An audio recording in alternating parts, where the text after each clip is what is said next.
సరిగ్గా 60 ఏళ్ల క్రితం విజయవాడ ఒక అద్భుతమైన రాజకీయ విప్లవానికి సాక్ష్యంగా నిలిచింది. 1965 జనవరిలో జరిగిన భారతీయ జనసంఘ్ 12వ జాతీయ మహాసభల్లో మహోన్నత మేధావి పండిత్ దీన్ దయాళ్ ఉపాధ్యాయ గారు భారతీయ ఆత్మను ప్రతిబింబించే ఏకాత్మ మానవతా వాదాన్ని ప్రపంచానికి పరిచయం చేశారు.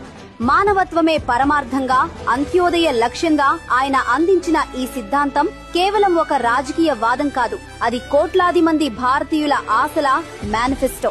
ఆనాడు ఇదే గడ్డపై భారత్ అగ్రరాజ్యంగా ఎదగాలని, ఆర్టికల్ 370 రద్దు కావాలని గర్జించిన తీర్మానాలే నేడు ప్రధాని మోదీ గారి నాయకత్వంలో సుసాధ్యమై నవభారతాన్ని ఆవిష్కరిస్తున్నాయి. నాటి పునాది నేటి ప్రగతికి బాటలు వేసింది.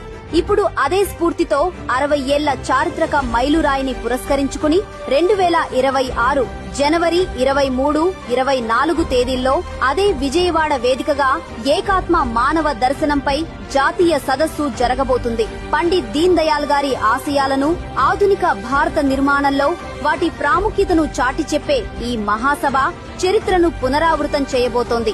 నాడు దీన్ దయాళ్ గారు వేసిన బీజం నేడు వికసిత్ భారత్ వైపు మనల్ని నడిపిస్తోంది. రండి, ఈ చారిత్రక ఘట్టంలో భాగస్వాములై మన సిద్ధాంత వైభవాన్ని భావితరాలకు అందిద్దాం. భారత్ మాతా కీ జై.